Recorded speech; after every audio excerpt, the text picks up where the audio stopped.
सामने। और एक बड़ी खबर महायुद्ध से जुड़ी हुई, ईरान के टारगेट पर 27 अमेरिकी बेस है। मिडिल ईस्ट में 27 यूएस बेस पर डायरेक्ट हमला किया गया है। तेल अवीव के सैन्य मुख्यालय पर हमला।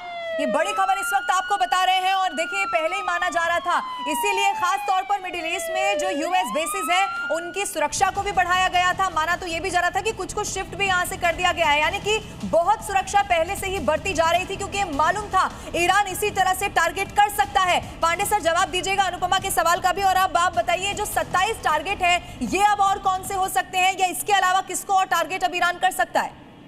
देखिए, ये 27 का मैंने पहले आंकड़ा मैं क्लियर कर दूं कि ये 19 तो यूएस बेसिस हैं जो ऑलरेडी दशकों से वहां पर स्थापित हैं और जिनका हम जिक्र लगातार कर रहे हैं। और जो बाकी के जो 8 हैं, ये जो नेवल वॉरशिप्स हैं उनकी बात की जा रही है कि वो डिप्लॉयड हैं और कई जगह पर, और उसको टारगेट करने की बात कर रहे हैं। लेकिन मुख्य मुद्दा आता है कि एक तरफ कर रहे हैं कि भाई आप फौज ज्वाइन करिए, लोगों से कह रहे हैं, और दूसरी तरफ आप कह रहे हैं कि भाई हम अटैक करेंगे। तो दोनों में थोड़ा सा लगता है कि कुछ कॉन्फ्लिक्ट है दोनों के स्टेटमेंट में। जहां तक बात है कि अब युद्ध आगे कैसे बढ़ेगा, उसके लिए जरूरी है। मैं लौट रही हूं सर आपके पास। इसी बीच एक बहुत बड़ी खबर महायुद्ध से जुड़े ईरान के हमले से तेल अवीव में जबरदस्त तबाही देखने को मिली है। कई इमारतें हैं जिन्हें नुकसान पहुंचा। ये देखिए, धुआं धुआं होता हुआ तेल अवीव नजर आ रहा है और बारूद की सुगंध वहां पर साफ तौर पर। ये देखिए, तेल अवीव की तस्वीरें आपके सामने है। कई बिल्डिंग्स है, कई रिहायशी इलाके हैं, सबसे बड़ी बात है, जिनको ये नुकसान पहुंचा है। और अब सिविलियंस भी टारगेट पर है ईरान के।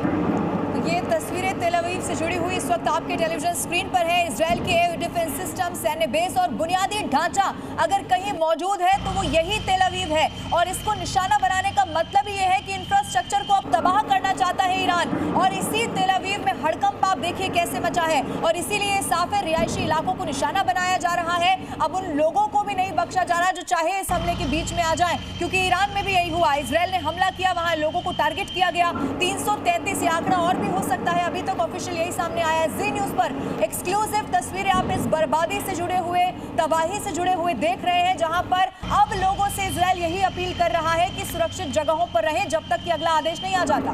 बिल्कुल, और ये तस्वीरें देखिए, एक्सक्लूसिव तस्वीरें आपको दिखा रहे हैं। रमजान का पावन महीना, लेकिन तमाम मुस्लिम देश आपस में भिड़े हुए हैं और इन सब के बीच में बर्बादी और तबाही की ये तस्वीरें बता रही है कि हालात किस तरीके से मिडिल ईस्ट में लगातार बिगड़ते जा रहे हैं। सिर्फ इसका असर मिडिल ईस्ट में नहीं, पूरी दुनिया पर पड़ रहा है। डीके पांडे सर, आप ये तस्वीरें देख रहे होंगे तेल अवीव की, और मेरा सवाल फिर आपसे वही है कि आखिर अब क्या?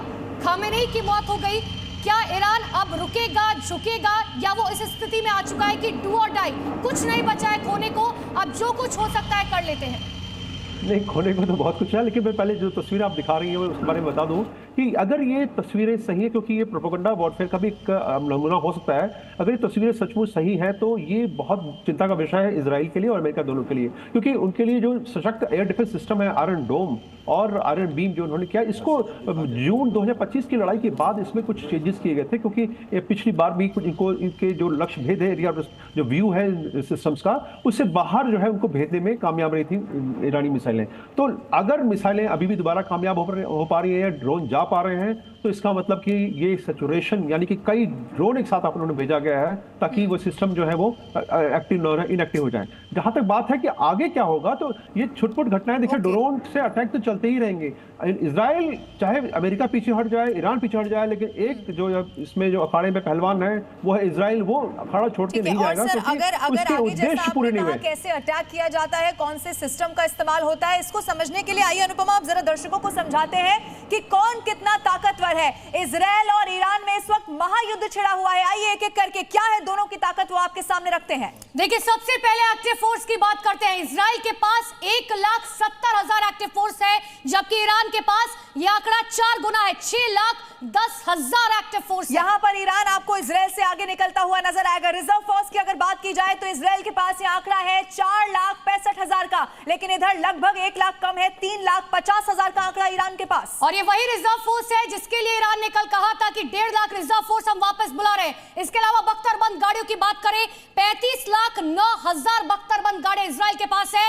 हालांकि ईरान इसमें भी आगे है, 65,000 जो है वो है इसके पास। बहुत पीछे है ईरान। यहाँ पर देखिए, टैंक की बात करनी होगी, इजराइल के पास 1300 टैंक ऑफिशियली बताए जाते हैं, जबकि इधर आप देखिए ईरान के पास यह आंकड़ा 1700 को पार कर जाता है। और आर्टिलरी की बात करें तो ईरान के पास 3405 आर्टिलरी है, जबकि इजराइल की बात करें तो मात्र 1100 आर्टिलरी फिलहाल इजराइल के पास है।